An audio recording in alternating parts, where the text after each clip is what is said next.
Both the Senate and House are working on separate drafts of the state's new congressional map. They'll soon need to pass one final version that'll be in effect for the next 10 years.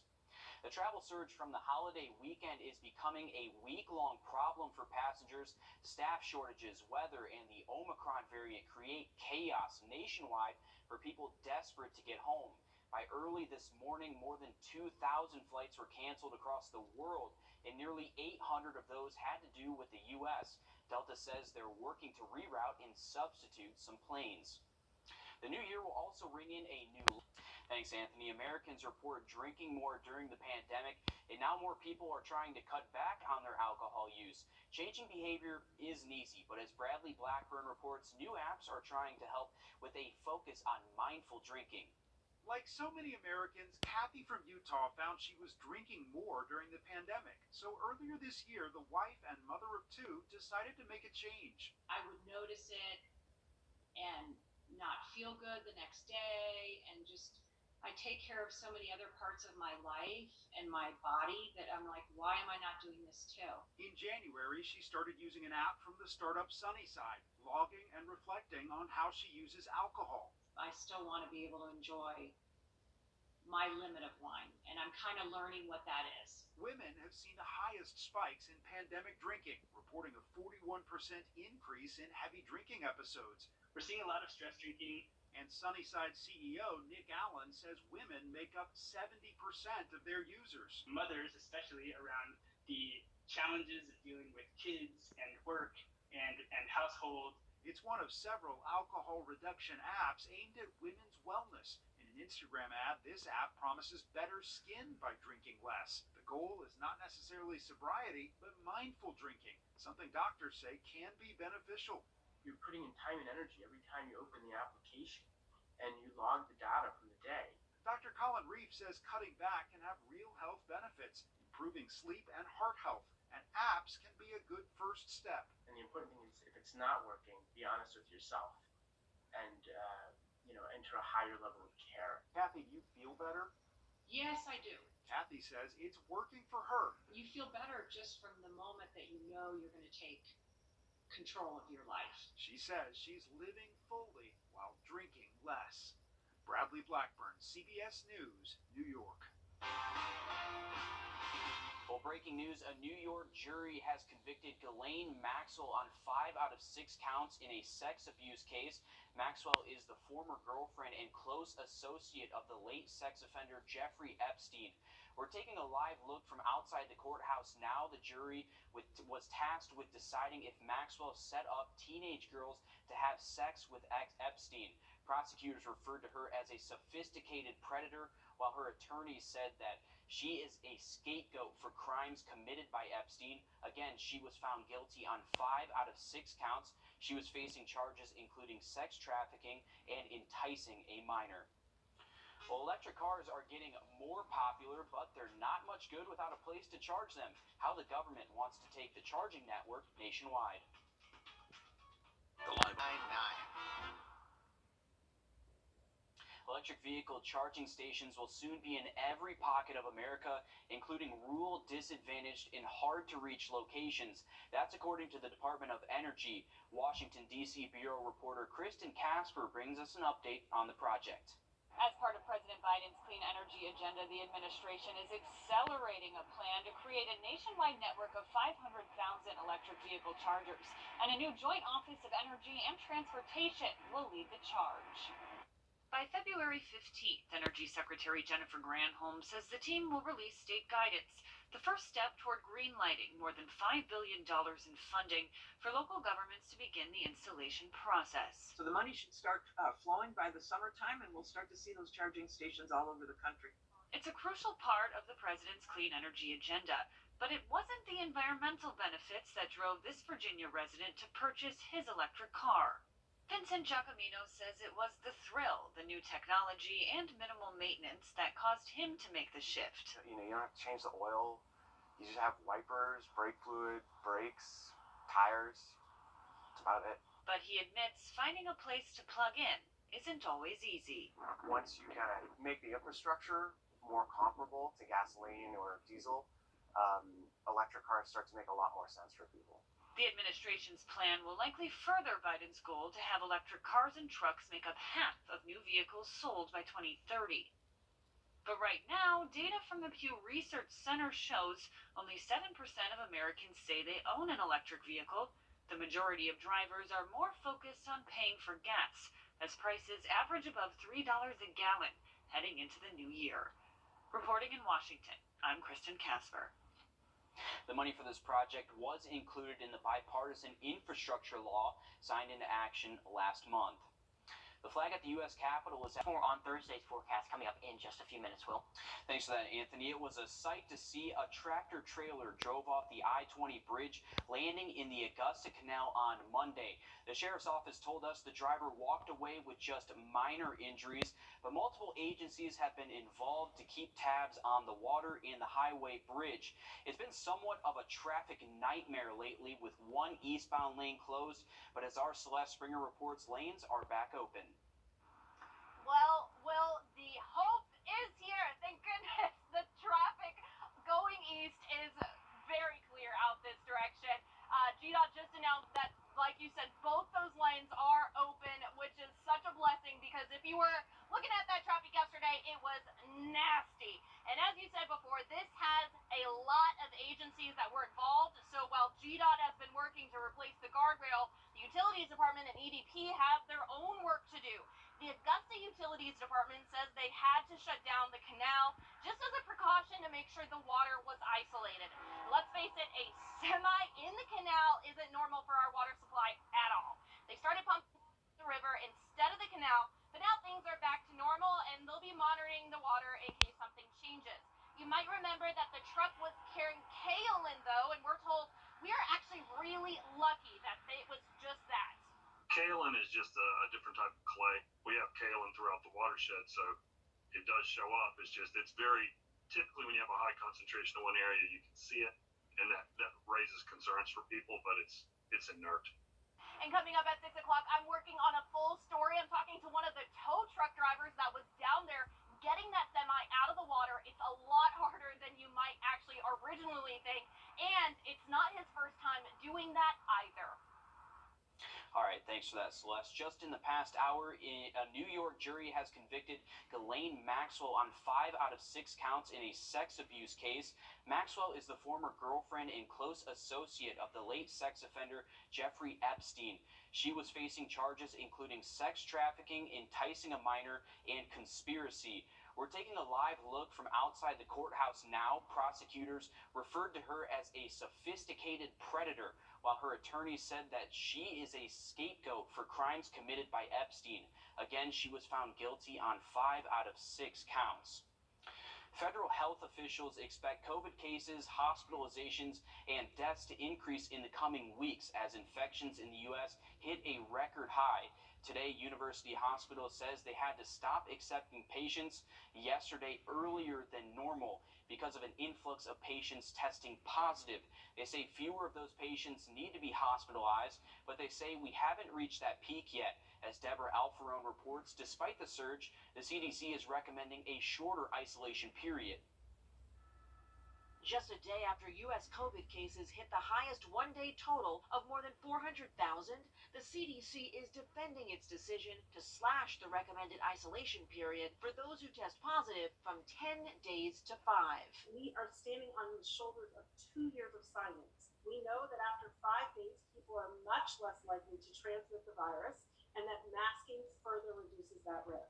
CDC Director Dr. Rochelle Walensky is also answering critics who've called for a negative COVID test requirement at the end of isolation. We know a PCR test would not be viable because that PCR can stay positive for up to 12 weeks. The FDA warns at-home rapid antigen tests may be less effective at detecting the more transmissible Omicron variant, though it still says people can use them. Federal testing sites are popping up in several states to meet increased demand. The Biden administration is sending medical personnel and equipment to hard-hit areas, and they're also urging all Americans to get the vaccine or a booster shot if eligible.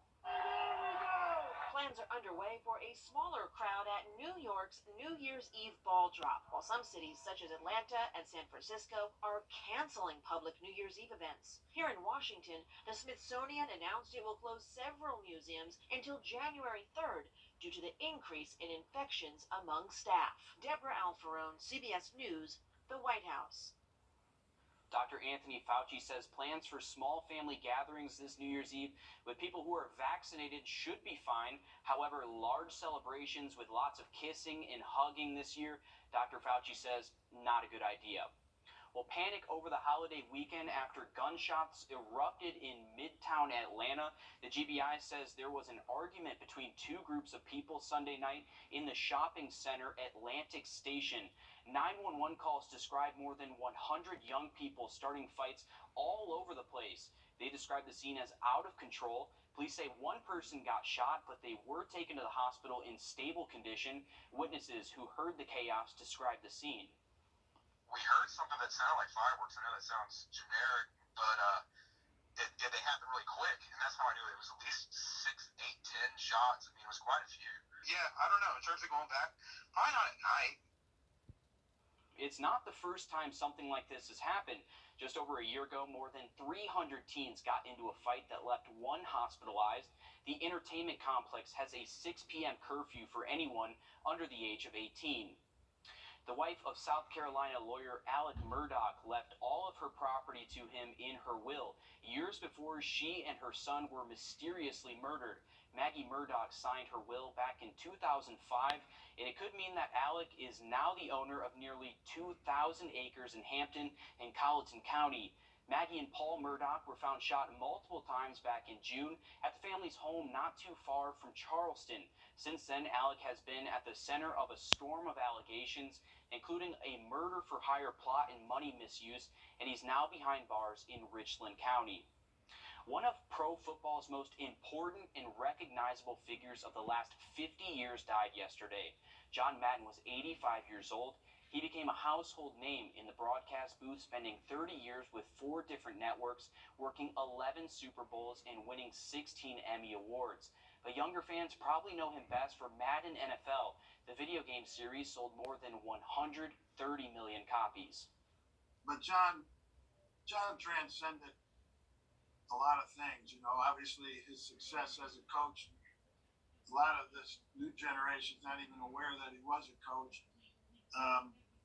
But just, he had a love for football and a care for football that just permeated through him all the time. He coached the Oakland Raiders for 10 seasons, winning more than 100 games, 7 division titles, and 1 Lombardi Trophy in Super Bowl 11. And even I remember playing at Madden NFL growing up too, so I had a lot of those games. Well, getting creative to get together during the holidays, how some families are coming up with their own COVID precautions. Stick with us. Anthony? And while we might be dry in Augusta, right near 60. Thanks, Anthony. Some families canceled their holiday plans this year because of COVID, but others got together anyways, making some awkward adjustments in the name of honoring tradition. As Jeannie Moose reports, going home for the holidays isn't always what it used to be. Santa isn't the only one who got decked out for the holidays.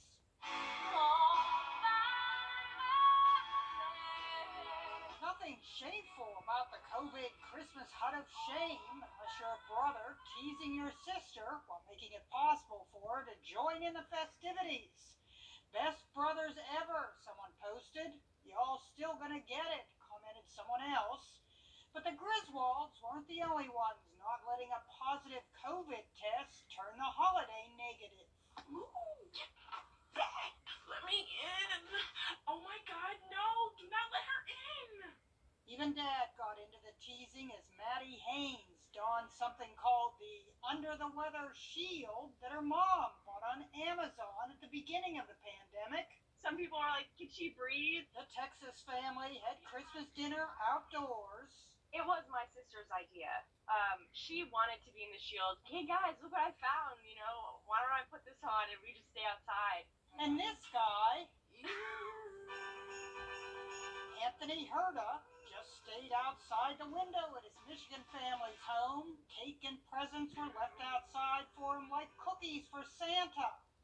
In Ireland, Thomas Wright posted latest photo of his brother Peter in a van outfitted with a table and lights.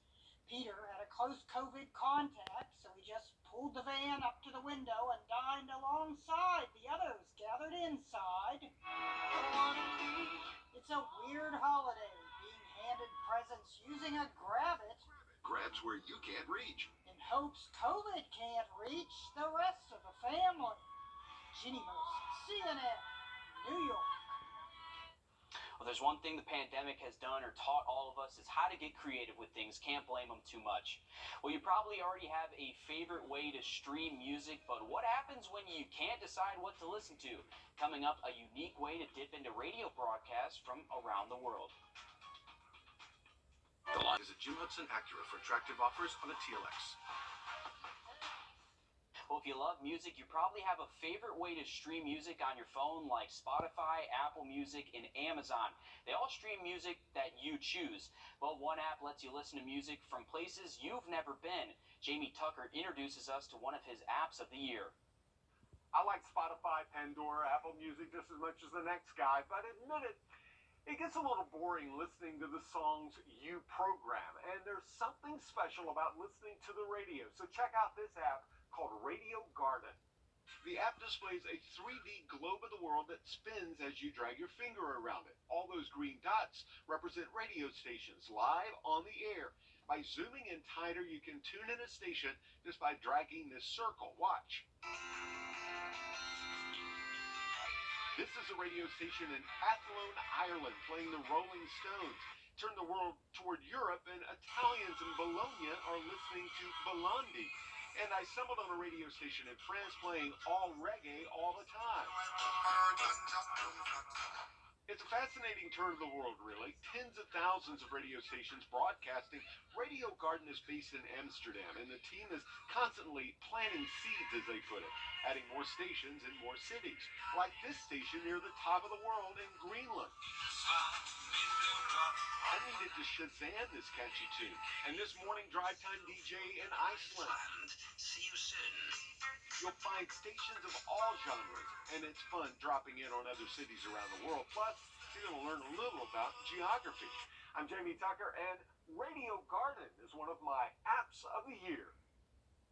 Well, Radio Garden is a free app for iPhones and Androids. You can also listen on the website radio.garden.